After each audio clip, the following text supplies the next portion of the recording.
So, welcome back ulit sa atin. Medyo matagal-tagal tayong hindi nakapag-upload. So, sa ngayon na papunta tayo ng Batis dito sa amin sa may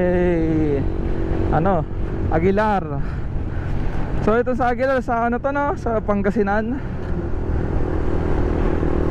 So yung Batis na to, nung nakaraan pa namin to napuntahan.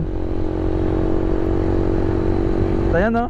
So sa mga taga Pangasinan dyan no, kung hindi nyo pa to alam, at ilalagay ko yan sa dito sa taas yung pin ha, para alam nyo kung paano puntahan at kung saan banda. Kasi hindi ko alam kung anong pangalan ng Batis, kaya hindi ko alam kung paano nyo ma-search. Yan, kung makikita nyo medyo pasaway tayo ngayon. At tsinelas lang, malapit lang kasi ito sa amin.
Dito na tayo sa may kanto papunta dun sa may Batis. Ang pangalan pala nitong nitong lugar nila ay sa Ketagan. Yan. Bale ito sa na pala to, sa bayan na ng mga Taram.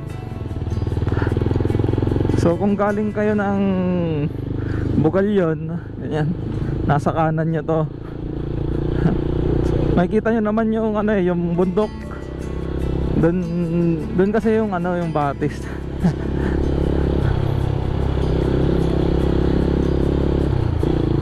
So ayan no. Ito nga yung daan. So pag pupunta kayo dito magdahan-dahan lang kayo kasi medyo crowded dito. Ang daming tao. Ayan no, Barangay Pugoncili. Kung nakita nyo yung arko na yun, ibig sabihin tama yung pinasukan nyo. Pero hindi naman kayo mawawala, kasi kung mapapansin nyo dun sa may kanto na papasok, meron dong gasolinahan. So yun yung pinaka landmark nung kanto. So kung mapapansin nyo ngayon medyo hindi naman sa hindi sa medyo konti. So madalang yung tao ngayon kasi pandemic pa, alam nyo na. Tsaka ngayon yung itong araw ng video Thursday. Kasi busy tayo sa school. Yung pasok namin sa school ay mula Friday hanggang Tuesday. Kasama pati Saturday, Sunday. Kaya mabuti na rin yun na sakto yung yung pahinga, yung walang pasok, para pag may pupuntahan, di ba, hindi masyadong crowded yung mga mga tourist spots. Yung mga last month kasi nasunog.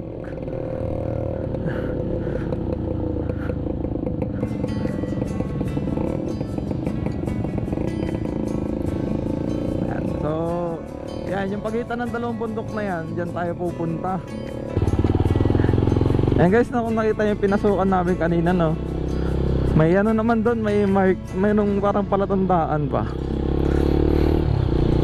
Yun yung yung Parang speed limit sabi niya. Tapos merong bahay na kulay brown. Yung ililikuan nyo. Tapos pagdating nyo dito, ito na, yung kita kayo dito maliit na sapa. Yan o. Medyo ano lang.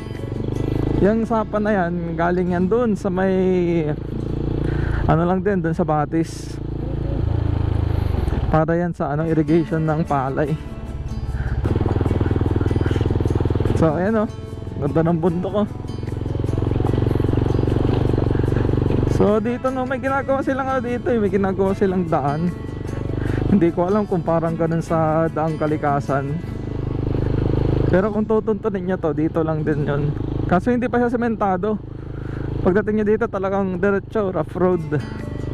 Ito lang, dire-diretso lang to hanggang sa marating nyo na yung ano, yung Batis. Ganda ng bundok. Habang naliligo ka sa Batis, ayan, yan yung makikita mo. Yung, oh, yan na. Yung bundok medyo nag-green na. Kasi yan yung bundok na yan, nasunog yan. Yan, nasunog.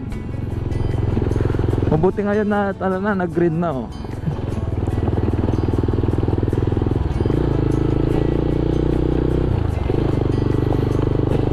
So yan, pag nakita nyo itong ganito, alam nyo na malapit na kayo. Kasi pagtapos nito, pagliko mo dito makikita mo na river entrance. So dito no, merong mga nagbabantay, mga tanod. Kailangan nyo magbayad ng parking fee nila. Tsaka yung ano bang tawag nila, environmental fee, parang ganun. Parang ano yun eh, bali 10 pesos pag motor, yung ko 15 yata o 20 pag sasakyan na 4 wheels. At saka may tig 10 pesos per head na babayadan.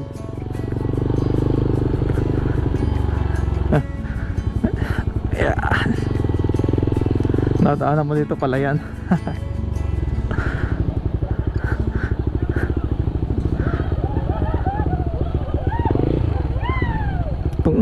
Ang ingay. Madaming tao ngayon kahit hindi weekends. Dito na lang tayo.